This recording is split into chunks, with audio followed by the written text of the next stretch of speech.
This is the story told by the survivor himself about being at the top of his game as a celebrated tailor in Latvia, only to wake up one morning being unable to move.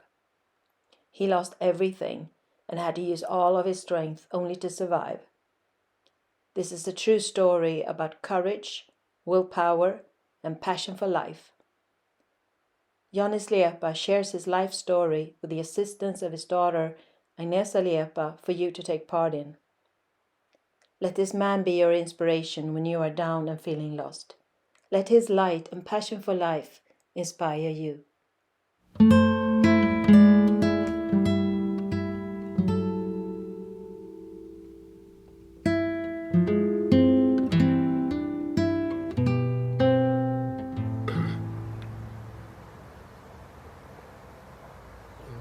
Doms bija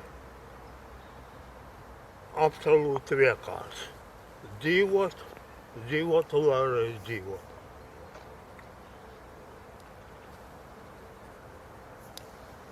My thoughts were very simple. I wanted really to live and live.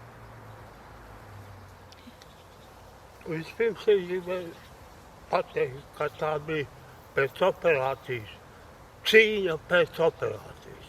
Viss tas periods. Līdz pat šodienai. Jo tā cīņa vēl nav beigusies. Tā cīņa turpinās joprojām. Par veselību.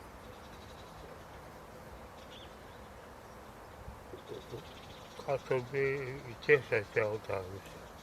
Pirmkārt, man jau jāpasaka mammai paldies.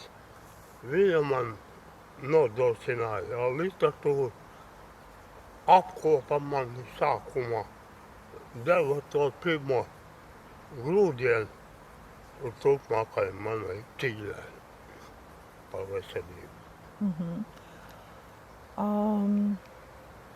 After operation and after my mom got all the literature from local libraries and set up my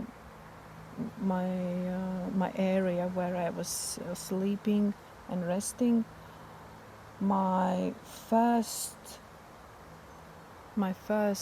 thought was a thank you to my mother that she actually helped me to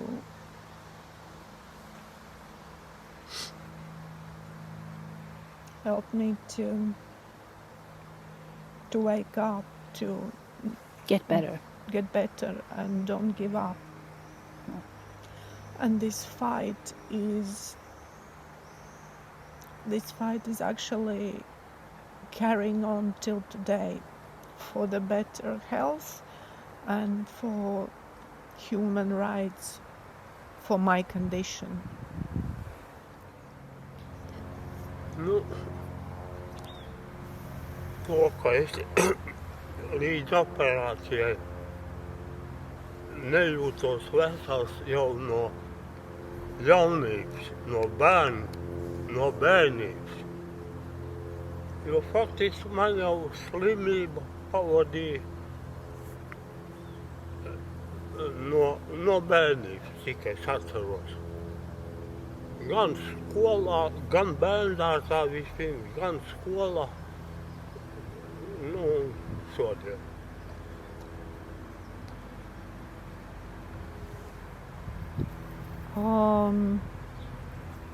I felt not 100% in my health, talking about my health since childhood. I mean, obvious features you couldn't see while I was in nursery, at school, later at my first jobs. I couldn't see the actual features, but I felt already unwell inside, but I didn't know what it is until 1986. Tēt, kad tu piecēlies 86. gadā ar to galvu? Kad tu piecēlies? Tas jau smagais simptoms. Jā, kad tu... Tas bija 85. gadā Maija. 15. maijā. Kā šodien atceros to datumu. And yeah, talking about my unhealthy feeling until 1985 when I woke up and I understood this is never going to go away. So yeah, in childhood I felt unwell as well, but it was more inside. You couldn't actually see any specific features in my legs or arms or neck or head. Nu, pēc operācijas es sapratu, ka, lai dzīvotu turpmāk, jāpamaina absolūti dzīvesveids. Trīs galvenās lietas bija jāizdara. Uzturs jāpamaina radikāli. Fiziskā aktivitāte, nu, tur ietver gan mīļošana, gan staigāšana, gan skriešana vēlāk, kad jau man palika labāk. Un trešais nosacījums - rūdīšana. Kontrasts ar dušu katru dienu. Laukā skraidot ziemā puskailam. Nu, tas būtu trīs tie galvenie nosacījumi.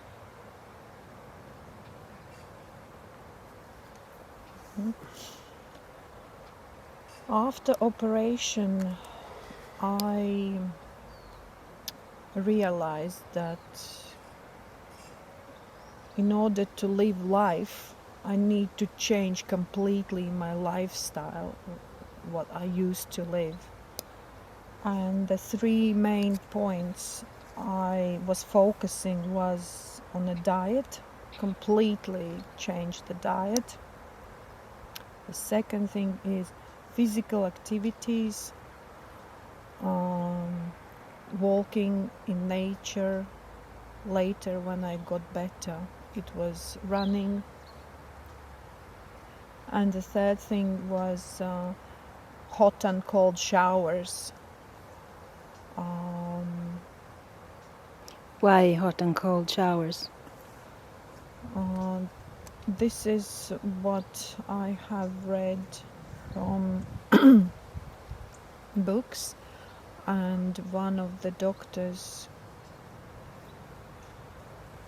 kā sauc to dakteri, lietuvieti, kas arī bija paralizēti. Dikulis. Dikulis? Jā. I was inspired by Dr. Dikulis.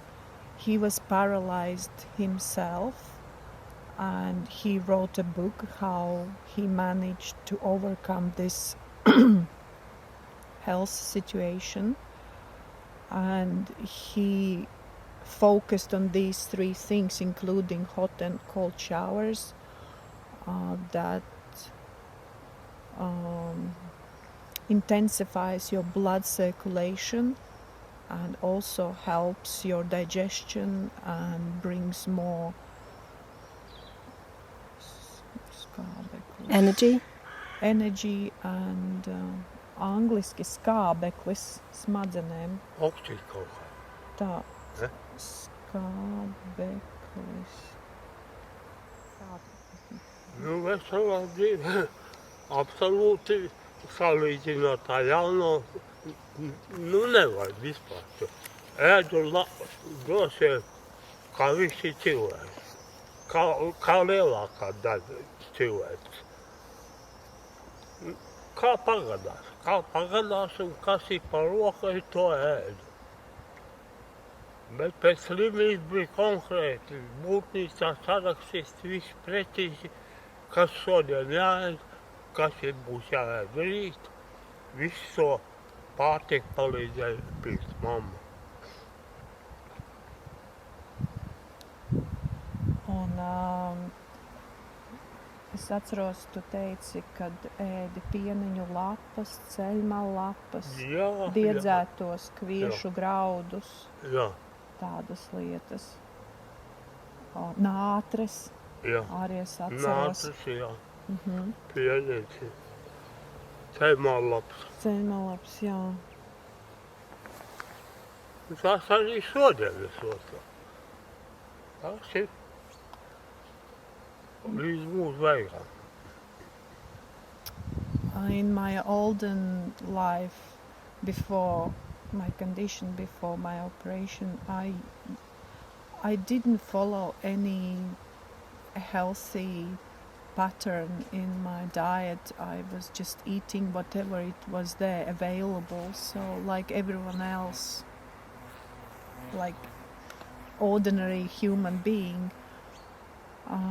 But after operation, after my condition, I consciously wanted to pay attention to detail about my food, and I was in my everyday diet, I was putting a very important role into dandelions, road pages, and mixing them in salads, and nettles, sprouted wheats. I also read in the books it has so many minerals and very, very many minerals and vitamins that gives you healthy energy, healthy boost to exercise and focus on my everyday living, so I can continue my new life. So yeah, I felt this energy a lot in my body, in my spirit. This new diet helped me a lot. Even till today, I still eat those healthy food. Not every day, but those are in my diet. Yeah. Jā, nu, apmēram es sapratu. Es viņai pateiktu sākumā, ka viss tas notiek pakāpeniski. Viss notiek pakāpeniski. Pakāpeniski es sāku sēdēt gultā, pēc tam celties no gultas, pēc tam iespēja robežās staigāt pa istabu. Sākumā staigāt minūti, 2, pēc tam jau varēja staigāt pēc kādu laiku jau veselu stundu. Pa istabu, turp un atpakaļ. 7-8 metri pilnīgi pieciklēs varētu stundu staigāt. Nu, veselība sāk atjaunoties, nu kā atjaunoties? Jūtu jau fizisko kondīciju, ka varēja iet jau ārā droši vietu pat. Un tā, vispirms gāja līdz jūrai ar kājām, un pēc kādu laika sāku jau skriet. Lēnā skriešana. Ātrā man nekad nav piekops pēc slimības. Lēnā skriešana, kā par angliski sakās.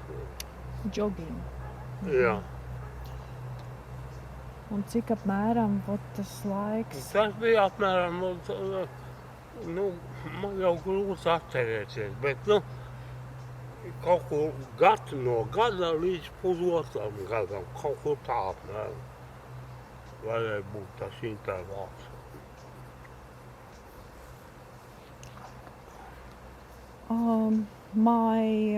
My journey from being completely in a bed, paralyzed, until I started to jog, it took me about a year to year and a half, and I started little by little. So first I had to start to move my fingers, my feet, my palms, my arms and legs. Then I was able to start to sit in a bed. After getting to know my body, that I was comfortable sitting, I was starting to try myself to lift myself. So again, after some period, when I learned how to wake up and stand, I wanted to start to walk. So I made my first steps, and again it took some time. I trained so far that I could start to walk in my room. It was 7 to 8 meters long room, and I was walking in my apartment, from one wall to another, until I was comfortable and brave enough to go outside in public, back in nature. So psychologically it also took some time, and first I started to go to the beach slowly, and then I picked up a slow running, a jogging, little by little, and I never ran fast. I was running slowly, in a little jog. I was comfortable, and this is how I started to run again. Sākumā es pilnīgi jūtos, ka es esmu piedzimis kā no jauna. Tāda sajūta, ka varu kalnu gāzt. Tāpēc jau atnācu šeit, es sapratu, ka man ir tik daudz spēka, ka es jau tad jokojos, ka es varu atdot to spēku kādam citam. Pa daudz man jau tāda bija, man tā šita.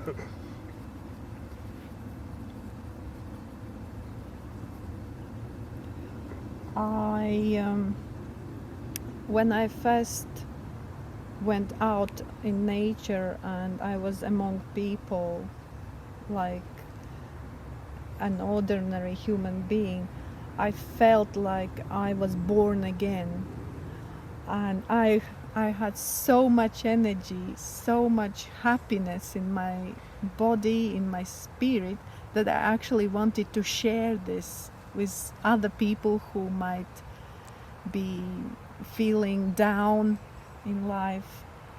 And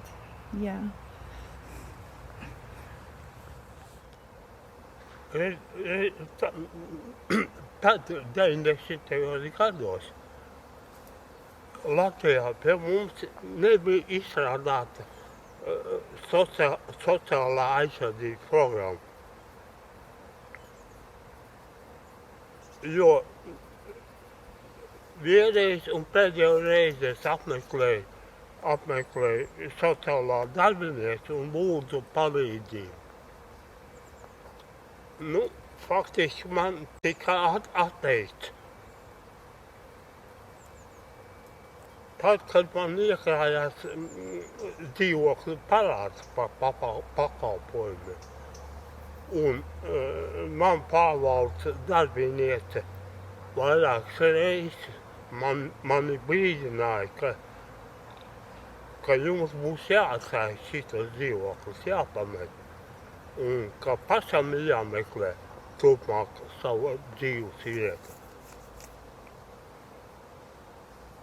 es nolēmu šeit uzbūvēt sev māju, lai varētu dzīvot atsevišķi, neatkarīgi no pārējiem.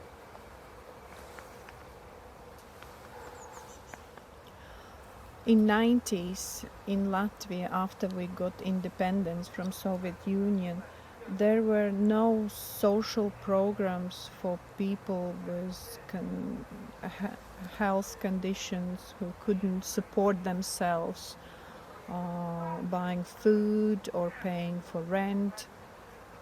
So I went to a social housing and asked for help anyway. I wrote a letter explaining my condition, and I got a reply with the deny. They couldn't help me. And after that, I still went to see people in the office and tried to maybe speak to them and write another letter. And I remember there was a lady, a social worker. She came up to me and said, if you can't pay and you've got a debt for your apartment, for these utility bills, you need to find your own place where you want to live. So I started to look around for just a plot of land, a free land where I could build a house. I didn't know at that time how I'm going to build, because I didn't had any money, obviously, but I wanted to live. I searched for a place. I talked to my friend Vilnis, and I got a paper for rights to use a land. And I've got still this paper with me, and this is how I left my apartment I couldn't pay for, and I came here in this land where I sit now. Please join us in the second part, where Janis Liepa shares his story about how he built a new life from absolutely nothing. Literally built a new life for himself and his children.